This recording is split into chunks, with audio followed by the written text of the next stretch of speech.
আসসালামু আলাইকুম। ওয়ালাইকুম আসসালাম ওয়া রাহমাতুল্লাহি ওয়া বারাকাতুহু। কেমন আছেন? আলহামদুলিল্লাহ। শ্যামবাজারে পেঁয়াজের আমদানি কেমন হয়েছে? মোটামুটি আলহামদুলিল্লাহ। আচ্ছা, বাজার আজকে বাড়ছে না কমছে? বাজার মোটামুটি গতকালকের মতোই। গতকালকের মতো পেঁয়াজের বাজার? জি। আচ্ছা, কেমন বুঝতেছেন পেঁয়াজের দাম? দাম অনুযায়ী কৃষক কি ন্যায্য দাম পাবে? না, পাচ্ছে না। পাচ্ছে না। আচ্ছা, জি। আপনাদের এই শ্যামবাজারে আমি যদি বলি, আপনাদের এই শ্যামবাজারে যে হারে পেঁয়াজের দাম দরদাম রয়েছে এবং বাজারে বিক্রি চলছে, বিক্রি অনুযায়ী মানে ভাবে কেমন বুঝতেছেন বাজার বাড়বে? ভাবে মনে হয় যে শ্যামবাজারে বাজার বাড়বো, কিন্তু বাড়তেছে না। আমাদের শ্যামবাজারের তুলনায় হাটের বাজারই বেশি। আচ্ছা, হাটের বাজারে তুলনামূলক বেশি। জি। আচ্ছা, সে তুলনামূলক মার্কেটে কম। হাটের বাজার বেশি, মার্কেটে সে তুলনা দেখা যাবে যে হয়তো পরবর্তী দিনে বাজার বাড়বো, কিন্তু পরবর্তী দিনে বাজার বাড়তেছে না।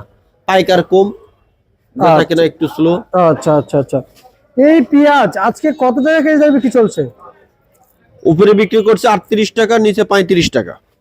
নিচে 35, উপরে 38 টাকা বিক্রি চলছে। জি, বিক্রি হয়েছে আজকে আমার আসিফ বাণিজ্যালয়ে। আচ্ছা, আর হচ্ছে যাই এর সাথে যে হাটের যে বাজারগুলো মিলে হাটে কত মন যাচ্ছে?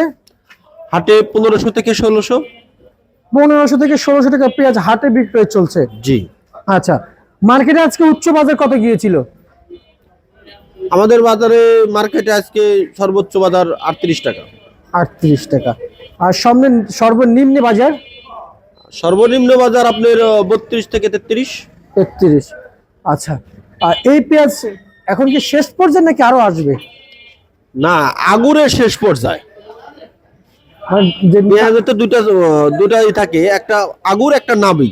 আচ্ছা, এই আগুরের শেষ পর্যায়ে আর কি। আগে মানে কি আগে রোপণ করেছে আগে যেটা রোপণ করা হয়েছে সেটা এখন আসতেছে, আর নামি যেটা মানে নিচে এই কিছুদিন পর থেকে আবার আসবে। আচ্ছা, বেশি।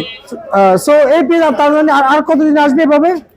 এভাবে এখনো আপনার ফুল 1 মাস, আসবে 1 মাস 1.5 মাস এখনো আসবে। আর হালি পেঁয়াজ আসতে কতদিন লাগবে? হালি পেঁয়াজ আপনার 1.5 মাস, 1 মাসের পর বা 1.5 মাসের মধ্যে ইনশাল্লাহ চলে আসবে। চলে আসবে, হয়ে আশা যাবে। করতেছি আমরা। আচ্ছা আচ্ছা আচ্ছা, বুঝতে পারছি। আর রসুন বাজারে রসুন কত টাকা বিক্রি চলছে রসুন বাজারে? রসুন বিক্রি হচ্ছে আপনার নিচে 45, উপরে 55 60। আচ্ছা, আর 45 নিচে তো রসুন আছে? হ্যাঁ আছে, কোয়া রসুন। আচ্ছা, মানে সেটা হচ্ছে নরমাল। নরমাল আর মান বেঁধে দাম আর কি। আচ্ছা, এই যে রসুন যে দাম পাচ্ছে না, মানে খুব বিপাকে পড়ে গেছেন কৃষকরা। জি, খুবই বিপাকে পড়তেছে একদম। রসুনের বাজার একদম 10। একেবারে ধস।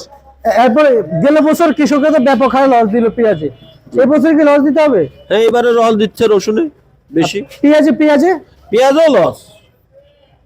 লস দিচ্ছে। জি। আচ্ছা, আমাদের কৃষকরা কি সামনে আগাইতে পারবে না পেঁয়াজ দিয়ে? সামনে আগাইতে পারবে, বাজার একটু বাড়তে পারলেই আগাইতে পারবে ইনশাল্লাহ।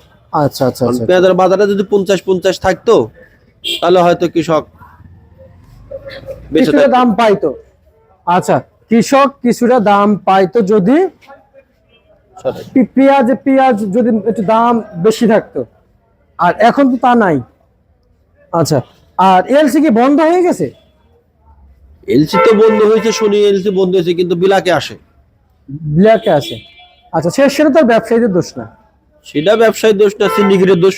সিন্ডিকেটের দোষ। জি, কারণ সিন্ডিকেট তো বর্ডার গার্ডে হচ্ছে, জি। এখানে তো হচ্ছে না।